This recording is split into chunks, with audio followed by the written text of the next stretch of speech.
ओम नमो भगवते वासुदेवाय। आप सभी का स्वागत है। आज हम सुनेंगे बृहस्पतिवार व्रत कथा, जिसके करने से भगवान विष्णु और देवगुरु बृहस्पति की विशेष कृपा प्राप्त होती है। तो आइए भक्ति भाव से सुनते हैं बृहस्पतिवार व्रत कथा। भारतवर्ष में एक प्रतापी और दानी राजा राज करता था। वह नित्य गरीबों और ब्राह्मणों की सहायता करता था, लेकिन ये बात उसकी रानी को अच्छी नहीं लगती। वह ना गरीबों को दान देती, ना ही भगवान की पूजा किया करती थी और राजा को भी दान करने से मना किया करती थी। एक दिन राजा शिकार खेलने वन को गए हुए थे। रानी महल में अकेली थी। उसी समय बृहस्पति देव साधु वेश में राजा के महल में भिक्षा के लिए गए और भिक्षा मांगी। रानी ने भिक्षा देने से इनकार किया और कहा, हे साधु महाराज, मैं तो इस दान पुण्य से तंग आ गई हूँ। मेरा पति सारा धन लुटाते रहते हैं। मेरी इच्छा है कि हमारा धन नष्ट हो जाए, फिर न रहेगा बांस और न बजेगी बांसुरी। साधु ने कहा, हे देवी, तुम तो बड़ी विचित्र हो। संतान और धन को सभी मनुष्य चाहते हैं। पुत्र और लक्ष्मी तो पापी के घर भी होने चाहिए। यदि तुम्हारे पास अधिक धन है तो भूखों को भोजन दो, प्यासों के लिए प्याऊ लगवाओ, मुसाफिरों के लिए धर्मशालाएं खुलवाओ। जो निर्धन अपनी कुंवारी कन्याओं का विवाह नहीं करा सकते, उनका विवाह करा दो। ऐसे और कई काम हैं रानी, जिनके करने से तुम्हारा यश लोक और परलोक में फैलेगा। परंतु रानी पर उपदेश का कोई प्रभाव ना पड़ा। वह बोली, महाराज, आप मुझे कुछ ना समझाएं। मैं ऐसा धन नहीं चाहती जो मैं हर जगह बांटती फिरूं और जिसको रखने उठाने में मेरा सारा समय बर्बाद हो जाए। साधु ने उत्तर दिया कि यदि रानी तुम्हारी ऐसी इच्छा है तो ऐसा ही होगा, तथास्तु। तुम ऐसा करना कि बृहस्पतिवार को घर लीप कर पीली मिट्टी से अपना सिर धोकर स्नान करना, भट्टी चढ़ाकर कपड़े धोना। ऐसा करने से आपका सारा धन नष्ट हो जाएगा। इतना कहकर वह साधु महाराज वहां से अलोप हो गए। साधु के अनुसार कई बातों को पूरा करते हुए रानी को केवल 3 बृहस्पतिवार ही बीते थे कि उनकी समस्त धन संपत्ति नष्ट हो गई। भोजन के लिए राजा का परिवार तरसने लगा। अब राजा बहुत दुखी हुए। तब एक दिन राजा ने अपनी रानी से बोले कि हे रानी, तुम यहीं रहो, मैं दूसरे देश को जाता हूँ, क्योंकि यहाँ पर मुझे सभी लोग जानते हैं, इसलिए मैं कोई छोटा कार्य नहीं कर सकता। ऐसा कहकर राजा परदेश चला गया। वहां वह जंगल से लकड़ी काट कर लाता और शहर में बेचता। इस तरह वह अपना जीवन व्यतीत करने लगा। इधर राजा के परदेश जाते ही दासी और रानी दोनों दुखी रहने लगी। एक बार जब रानी और दासी को 7 दिन तक बिना भोजन के रहना पड़ा, तो रानी ने अपनी दासी से कहा कि हे दासी, यहाँ पास के ही नगर में मेरी बहन रहती है। वह बहुत धनवान है, तो उसके पास जा और वहां से कुछ ले आ, ताकि थोड़ी बहुत गुजर बसर हो जाए। दासी रानी की बहन के पास गई। उस दिन गुरुवार था। रानी की बहन उस समय बृहस्पतिवार व्रत की कथा सुन रही थी। दासी ने रानी की बहन को अपनी रानी का संदेश दिया, लेकिन रानी की बड़ी बहन ने कोई उत्तर नहीं दिया। जब दासी को रानी की बहन का कोई उत्तर नहीं मिला तो वे बहुत दुखी हुई और उसे क्रोध भी आया। दासी ने वापस आकर रानी को सारी बातें बता दी। सुनकर रानी ने अपने भाग्य को कोसा। उधर रानी की बहन ने सोचा कि मेरी बहन की दासी आई थी, परंतु मैं उससे नहीं बोली, इससे वह बहुत दुखी हुई होगी। कथा सुनकर और पूजन समाप्त करके वह अपनी बहन के घर आई और कहने लगी, हे बहन, मैं बृहस्पतिवार का व्रत की कथा सुन रही थी। तुम्हारी दासी मेरे घर आई, परंतु जब तक कथा होती है तब तक ना तो उठते हैं और ना ही बोलते हैं, इसलिए मैं नहीं बोली। कहो बहन, तुमने दासी क्यों भेजी थी? रानी बोली, बहन, तुमसे क्या छुपाऊं, हमारे घर में खाने तक को अनाज नहीं था। ऐसा कहते कहते रानी की आंखें भर आईं। उसने दासी समेत पिछले 7 दिनों से भूखे रहने तक की बात अपनी बहन को विस्तार पूर्वक सुना दी। रानी की बहन बोली, देखो बहन, भगवान बृहस्पति देव सभी भक्तों की मनोकामनाओं को पूर्ण करते हैं। देखो, शायद तुम्हारे घर में भी अनाज रखा हो। पहले तो रानी को विश्वास ही नहीं हुआ, पर बहन के आग्रह करने पर उसने अपनी दासी को अंदर भेजा, तो उसे सचमुच अनाज से भरा एक घड़ा मिल गया। ये देखकर दासी को बड़ी हैरानी हुई। दासी रानी से कहने लगी, हे रानी, जब हमको भोजन नहीं मिलता तो हम व्रत तो करते ही हैं, इसलिए क्यों ना इनसे व्रत की कथा और विधि पूछ ली जावे ताकि हम भी व्रत कर सकें। तब रानी ने अपनी बहन से बृहस्पति देव व्रत के बारे में पूछा। उनकी बहन ने बताया, बृहस्पतिवार के व्रत में चने की दाल और मुनक्के से विष्णु भगवान का केले की जड़ से पूजन करें तथा दीपक जलावें, व्रत कथा सुने और पीला भोजन ही करें। इससे बृहस्पति देव बहुत प्रसन्न होते हैं। व्रत और पूजन विधि बताकर रानी की बहन अपने घर को लौट गईं। 7 दिन बाद जब गुरुवार आया तो रानी और दासी दोनों ने व्रत रखा। घुड़साल में जाकर चना और गुड़ ले आईं। फिर उससे केले की जड़ तथा विष्णु भगवान का पूजन किया। अब पीला भोजन कहाँ से आए? बेचारी बहुत दुखी थी, लेकिन उन्होंने व्रत किया था, इसलिए बृहस्पति भगवान उनसे अत्यंत प्रसन्न थे। इसलिए विष्णु भगवान एक साधारण व्यक्ति का रूप धारण कर 2 थालों में सुंदर पीला भोजन लेकर दासी को दे गए। भोजन पाकर दासी बहुत प्रसन्न हुई और फिर रानी के साथ दोनों ने मिलकर भोजन ग्रहण किया। उसके बाद वे सभी गुरुवार को व्रत और पूजन करने लगी। बृहस्पति भगवान की कृपा से उनके पास फिर से धन और संपत्ति आ गई, परंतु रानी फिर उसी तरीके से आलस्य करने लगी। तब दासी बोली, देखो रानी, तुम पहले भी इस प्रकार आलस्य करती थी, तुम्हें धन रखने में कष्ट होता था, इस कारण सभी धन नष्ट हो गया, और अब जब भगवान बृहस्पति की कृपा से हमें धन मिला है तो तुम फिर आलस्य करने लगी। रानी को समझाते हुए दासी ने कहा कि बड़ी मुसीबतों के बाद हमने ये धन पाया है, इसलिए हमें दान पुण्य करना चाहिए, भूखे मनुष्यों को भोजन कराना चाहिए, धन को शुभ कार्यों में खर्च करना चाहिए, जिससे तुम्हारे कुल का यश बढ़ेगा, स्वर्ग की प्राप्ति होगी और पितृ प्रसन्न होंगे। दासी की बात मानकर रानी अपना धन शुभ कार्यों में खर्च करने लगी, जिससे पूरे नगर में रानी का यश फैलने लगा। एक दिन राजा दुखी होकर जंगल में एक पेड़ के नीचे आसन जमाकर बैठ गया। वह अपनी दशा को याद करके व्याकुल होने लगा। बृहस्पतिवार का दिन था। एकाएक उसने देखा कि निर्जन वन में एक साधु प्रकट हुए। वह साधु वेश में स्वयं बृहस्पति देवता थे। लकड़हारे के सामने आकर बोले कि हे लकड़हारे, इस सुनसान जंगल में तुम किस चिंता में बैठे हो? लकड़हारे ने दोनों हाथ जोड़कर प्रणाम किया और उत्तर दिया, महात्मा जी, आप सब कुछ जानते हैं, मैं क्या कहूँ। ये कहकर वह रोने लगा और साधु को अपनी सारी बातें उसने कह सुनाई। महात्मा जी ने कहा, तुम्हारी स्त्री ने बृहस्पति देव का निरादर किया था, जिसके कारण रुष्ट होकर उन्होंने तुम्हारी ये दशा कर दी है। अब तुम चिंता को दूर करके मेरे कहने पर चलो तो तुम्हारे सब कष्ट दूर हो जाएंगे और भगवान पहले से भी अधिक धन संपत्ति देंगे। तुम बृहस्पतिवार के दिन व्रत किया करो। 2 पैसे के चने मुनक्का लाकर उसका प्रसाद बनाओ और शुद्ध जल के लोटे में शक्कर मिलाकर अमृत तैयार करो। कथा के पश्चात अपने सारे परिवार और सुनने वाले प्रेमियों में अमृत व प्रसाद बांटकर आप भी ग्रहण करो। ऐसा करने से तुम्हारी सब मनोकामनाएं पूरी होंगी। साधु के वचन सुनकर लकड़हारा बोला कि हे प्रभु, मुझे लकड़ी बेचकर इतना पैसा नहीं मिलता जिससे भोजन के उपरांत में कुछ बचा सकूं।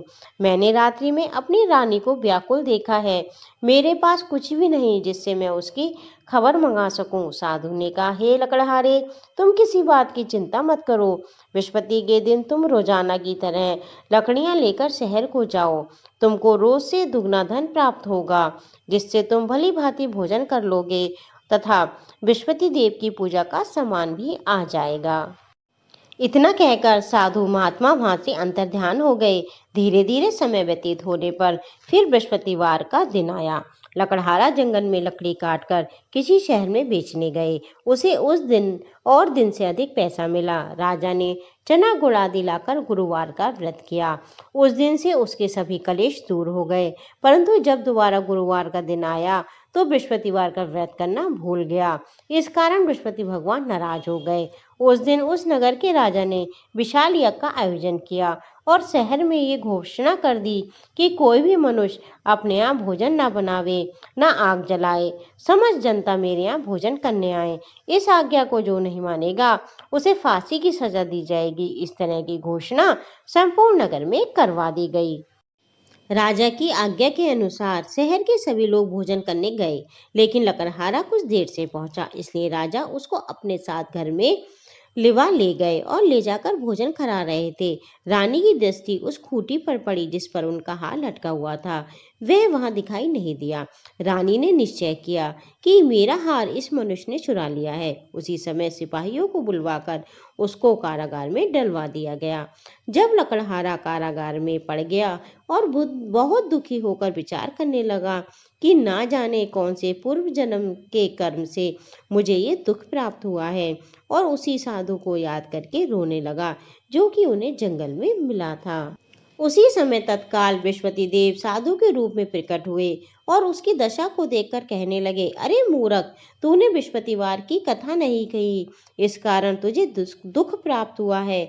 अब तू चिंता मत कर। बृहस्पतिवार के दिन कारागार के दरवाजे पर 4 पैसे पड़े मिलेंगे। उनसे तू बृहस्पति देव की पूजा करना, तेरे सभी कष्ट दूर हो जाएंगे। बृहस्पति के दिन उसे 4 पैसे पड़े मिले। लकड़हारे ने कथा कही। उसी रात्रि को बृहस्पति देव ने उस नगर के राजा को स्वप्न में कहा, हे राजा, तुमने जिस आदमी को कारागार में बंद कर दिया है वह निर्दोष है, वह राजा है, उसे छोड़ देना। रानी का हार उसी खूंटी पर लटका हुआ है। अगर तू ऐसा नहीं करेगा तो मैं तेरे राज्य को नष्ट कर दूंगा। इस तरह रात्रि के स्वप्न को देखकर राजा प्रातःकाल उठा और खूंटी पर हार देखकर लकड़हारे को बुलाकर क्षमा मांगी तथा लकड़हारे को योग्य सुंदर वस्त्राभूषण देकर विदा कर दिया। बृहस्पति देव की आज्ञा अनुसार लकड़हारा अपने नगर को चल दिया। राजा जब अपने नगर के निकट पहुंचा तो उसे बड़ा आश्चर्य हुआ। नगर में पहले से अधिक बाग, तालाब, कुएं तथा बहुत सी धर्मशालाएं, मंदिर आदि बन गए थे। राजा ने ये पूछा, ये किसका है सब कुछ? तब नगर के सब लोग कहने लगे, ये सब रानी और बांदी के हैं। तो राजा को बहुत आश्चर्य भी हुआ और गुस्सा भी आया। जब रानी ने ये खबर सुनी कि राजा आ रहे हैं तो उन्होंने अपनी दासी से कहा कि हे दासी, देख, राजा हमको कितनी बुरी हालत में छोड़ गए थे, कहीं हमारी ऐसी हालत देखकर वे लौट ना जाएं, इसलिए तू दरवाजे पर खड़ी हो जा। आज्ञा अनुसार दासी दरवाजे पर खड़ी हो गई। राजा आए तो उन्हें अपने साथ लेवा लाई।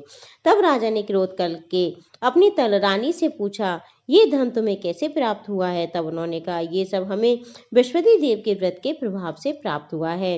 राजा ने निश्चय किया कि 7 रोज बाद तो सभी बृहस्पति देव का पूजन करते हैं, परंतु मैं प्रतिदिन दिन में 3 बार कहानी तथा रोज व्रत किया करूंगा। अब हर समय राजा के दुपट्टे में चने की दाल बंधी रहती। वे 3 बार कहानी कहते और व्रत करते। एक रोज राजा ने विचार किया कि चलो अपनी बहन के यहाँ होकर आए। इस तरह निश्चय कर राजा घोड़े पर सवार हो अपनी बहन के यहाँ चल दिए। मार्ग में उन्होंने देखा कि कुछ आदमी एक मुर्दे को लिए जा रहे हैं। उन्हें रोककर राजा कहने लगा, अरे भैया, मेरी बृहस्पति देव की कथा सुन लो। वे बोले, हमारा तो आदमी मर गया है, इनको अपनी कथा की पड़ी है। परंतु उनमें से कुछ आदमी बोले, अच्छा कहो, हम तुम्हारी कथा भी सुनेंगे। राजा ने दाल निकाली और जब कथा आधी हुई तो मुर्दा हिलने लगा। जब कथा समाप्त हो गई तो वह मनुष्य राम राम करके उठकर खड़ा हो गया। आगे मार्ग में उन्हें एक किसान खेत में हल चलाता मिला। राजा ने उसे देखा और उससे कहा, अरे भैया, तुम मेरी बृहस्पतिवार की कथा सुन लो। किसान बोला, जब तक मैं तेरी कथा सुनूंगा जब तक 4 हरैया खेत जोत लूंगा। जा अपनी कथा किसी और को सुनाना। इस तरह राजा आगे चलने लगा। राजा के हटते ही बैल पछाड़ खाकर गिर गए और किसान के पेट में बड़ी जोर का दर्द होने लगा। उस समय उसकी माँ रोटी लेकर आई। उसने जब ये देखा तो अपने पुत्र से सवाल पूछा और बेटे ने सभी हाल कह दिया। तो बुढ़िया दौड़ी दौड़ी उस घुड़सवार के पास गई और उससे बोली कि मैं तेरी कथा सुनूंगी, परंतु अपनी कथा मेरे खेत पर ही चलकर कहना। राजा ने बुढ़िया के खेत पर जाकर कथा कही, जिसके सुनते ही वे बैल उठकर खड़े हो गए और किसान के पेट के दर्द भी बंद हो गया। राजा अपनी बहन के घर पहुंचा। बहन ने भाई की खूब मेहमानी की। दूसरे रोज प्रातःकाल राजा जगा तो वे देखने लगा सब लोग भोजन कर रहे हैं। राजा ने अपनी बहन से कहा, ऐसा कोई मनुष्य है जिसने भोजन ना किया हो, वो मेरी बृहस्पतिवार की कथा सुन ले। बहन बोली, हे भैया, ये देश ऐसा ही है, पहले यहाँ लोग भोजन करते हैं, बाद में अन्य कोई कार्य करते हैं। अगर कोई पड़ोस में हो तो देख आऊं। वह ऐसा कहकर देखने चली गई, परंतु उसे कोई व्यक्ति नहीं मिला जिसने भोजन ना किया हो। अतः वह एक कुम्हार के घर गई जिसका लड़का बीमार था। उसे मालूम था कि उनके यहाँ 3 रोज से किसी ने भोजन नहीं किया है। रानी ने अपने भाई की कथा सुनने के लिए कुम्हार से कहा तो वह तैयार हो गया। राजा ने जाकर बृहस्पतिवार की कथा कही, जिसको सुनकर उनका लड़का ठीक हो गया। अब तो राजा की प्रशंसा होने लगी। एक रोज राजा ने अपनी बहन से कहा कि हे बहन, हम अपने घर को जाएंगे, तुम भी तैयार हो जाओ। राजा की बहन ने अपनी सास से कहा। सास ने कहा, हाँ चली जाना, परंतु अपने लड़के को मत ले जाना, क्योंकि तेरे भाई के कोई संतान नहीं है। बहन ने अपने भैया से कहा, भैया मैं तो चलूंगी, परंतु कोई बालक नहीं जाएगा। राजा बोला, जब कोई बालक ही नहीं चलेगा तो तुम ही जाकर क्या करोगी। बड़े दुखी मन से राजा अपने नगर को लौट आया। राजा ने अपनी रानी से कहा कि हम निर्वंशी हैं, हमारा मुंह देखने का धर्म नहीं है और कुछ भोजन आदि नहीं किया। रानी बोली, हे प्रभु, बृहस्पति देव ने हमें सब कुछ दिया है, वे हमें संतान भी अवश्य देंगे। उसी रात को बृहस्पति देव ने राजा से स्वप्न में कहा, हे राजा उठ, सभी सोचों को त्याग दे, तेरी रानी गर्भ से है। राजा की ये बात सुनकर बड़ी खुशी हुई। 9वें महीने में उनके गर्भ से एक सुंदर पुत्र पैदा हुआ। तब राजा बोला, हे रानी, स्त्री जाति बिना भोजन के रह सकती है, लेकिन बिना कहे नहीं रह सकती। जब मेरी बहन आए तो तुम उससे कुछ मत कहना। रानी ने उस समय तो हाँ कर दिया। जब राजा की बहन ने ये शुभ समाचार सुना तो वे बहुत खुश हुई और बधाई लेकर अपने भाई के यहाँ आई। तभी रानी ने कहा, घोड़ा चढ़कर तो नहीं आई, गधा चढ़ी आई। रानी की बहन बोली, भाभी मैं इस प्रकार ना कहती तो तुम्हें संतान कैसे मिलती। बृहस्पति देव ऐसे ही हैं, जैसी जिसके मन में कामनाएं होती हैं सभी को पूर्ण करते हैं। जो सद्भावना पूर्वक बृहस्पति भगवान का व्रत करता है, कथा पढ़ता है अथवा सुनता है, दूसरों को सुनाता है, बृहस्पति देव उसकी सभी मनोकामनाएं पूर्ण करते हैं। प्राचीन काल में एक ब्राह्मण रहता था। वह बहुत निर्धन था, उसके कोई संतान नहीं थी। उसकी स्त्री बहुत ही मलिनता के साथ रहती थी। वह न स्नान करती थी, न किसी देवता का पूजन करती थी। इससे ब्राह्मण देवता बहुत दुखी रहते थे। बेचारे बहुत कुछ कहते, किंतु उसका कुछ परिणाम नहीं निकलता। भगवान की कृपा से ब्राह्मण की स्त्री के कन्या रूपी रत्न पैदा हुआ।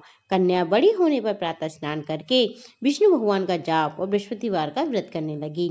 अपने पूजा पाठ को समाप्त करके वे विद्यालय जाती तो अपनी मुट्ठी में जौ भर के ले जाती और पाठशाला के मार्ग में डालती जाती। जब वह लौटती तो वे जौ स्वर्ण के हो जाते, उनको बीनकर अपने घर को ले आती थी। एक दिन वह बालिका सूप में उन जौ को फटक कर साफ कर रही थी और उसके पिता ने देख लिया और कहा, हे बेटी, सोने के जौ को साफ करने के लिए सोने का सूप होना चाहिए। दूसरे दिन बृहस्पतिवार था। उस कन्या ने व्रत रखा और बृहस्पति देव से प्रार्थना करके कहा, मैंने आपकी पूजा अगर सच्चे मन से की हो तो हे बृहस्पति देव, मुझे सोने का सूप दे दो। बृहस्पति देव ने उस कन्या की प्रार्थना स्वीकार कर ली। रोजाना की तरह वह कन्या जौ फैलाती हुई जाने लगी। जब लौटकर जौ बीन रही थी तो बृहस्पति देव की कृपा से उसे एक सोने का सूप मिला। उसे वह घर ले आई और उससे जौ साफ करने लगी, परंतु उसकी माता का वही ढंग रहा। एक दिन की बात है कि कन्या सोने के सूप में सोने के जौ साफ कर रही थी। उसी समय उस शहर का राजपुत्र वहां से होकर निकला। उस कन्या के रूप और कार्य को देखकर वह मोहित हो गया तथा अपने घर आकर भोजन तथा जल त्याग कर उदास होकर लेट गया। राजा को जब इस बात का पता चला तो अपने प्रधानमंत्री के साथ उसके पास गए और बोले, हे बेटा, तुम्हें किस बात का कष्ट है? किसी ने तुम्हारा अपमान किया है अथवा कोई कारण हो तो कहो, मैं वही करूंगा जिससे तुम्हें प्रसन्नता हो। अपने पिता की राजकुमार ने बात सुनी तो वे बोला, मुझे आपकी कृपा से किसी बात का दुख नहीं है, किसी ने मेरा अपमान भी नहीं किया है, परंतु मैं उस लड़की से विवाह करना चाहता हूँ जो सोने के सूप में सोने के जौ साफ कर रही थी।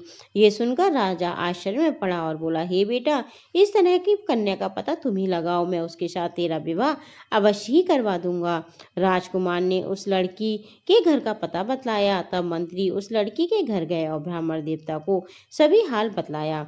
ब्राह्मण देवता राजकुमार के साथ अपनी कन्या का विवाह करने के लिए तैयार हो गए तथा विधि विधान के अनुसार ब्राह्मण की कन्या का विवाह राजकुमार के साथ हो गया। कन्या के घर से जाते ही पहले की भांति उस ब्राह्मण देवता के घर में गरीबी का निवास हो गया। अब भोजन के लिए अन्न भी बड़ी मुश्किल से मिलता था। एक दिन दुखी होकर ब्राह्मण देवता अपनी पुत्री के पास गए। बेटी ने पिता की दुखी अवस्था को देखा और अपनी माँ का हाल पूछा। तब ब्राह्मण ने सभी हाल कहा। कन्या ने बहुत सा धन देकर अपने पिता को विदा कर दिया। इस तरह ब्राह्मण का कुछ समय तो सुखपूर्वक व्यतीत हो गया। कुछ दिन बाद फिर वही हाल हो गया। ब्राह्मण अपनी कन्या के यहाँ गए और सब हाल कहा तो लड़की बोली कि हे पिताजी, आप माताजी को यहाँ लेवा लाओ, मैं उन्हें विधि बता दूंगी जिससे गरीबी दूर हो जाएगी।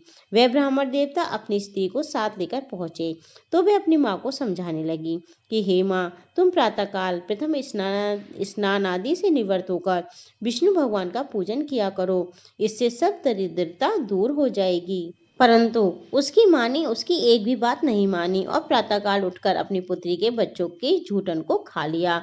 इससे उसकी पुत्री को भी बहुत गुस्सा आया और एक रात को कोठरी से सभी सामान निकाल दिया और अपनी माँ को उसमें बंद कर दिया। प्रातःकाल उसे ने निकाला तथा स्नान आदि करा के पार कराया तो उसकी माँ की बुद्धि ठीक हो गई। अब फिर प्रत्येक बृहस्पतिवार को व्रत रखने लगी। इस व्रत के प्रभाव से उसे ब्राह्मण देवता बहुत धनवान और पुत्रवान हो गए और बृहस्पति जी के प्रभाव से इस लोक में सुख भोग कर स्वर्ग को प्राप्त हुए। बोलिए बृहस्पति भगवान की जय, विष्णु भगवान की जय। अब अपने हाथ की चने की दाल और पुष्प को आप बृहस्पति भगवान को अर्पित कीजिए। अब हम करेंगे बृहस्पति भगवान की आरती।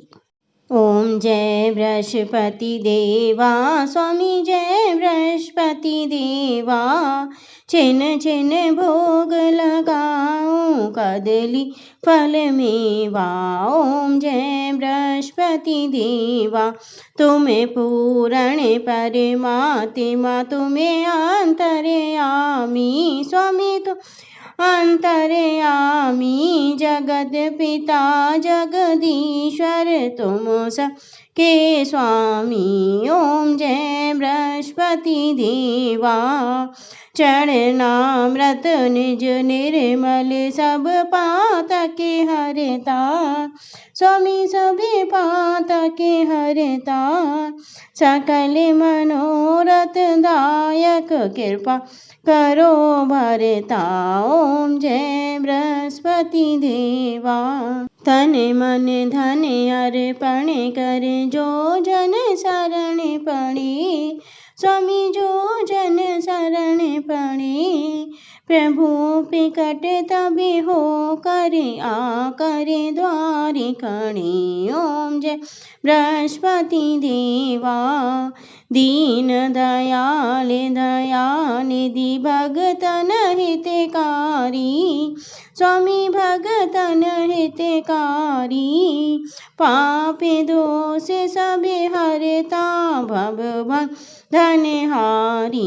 ओम जय बृहस्पति देवा, सकल मनोरथ दायक सब संशय टारो, स्वामी सब संशय टारो, विषय विकार मिटाओ पापी हरो देवा।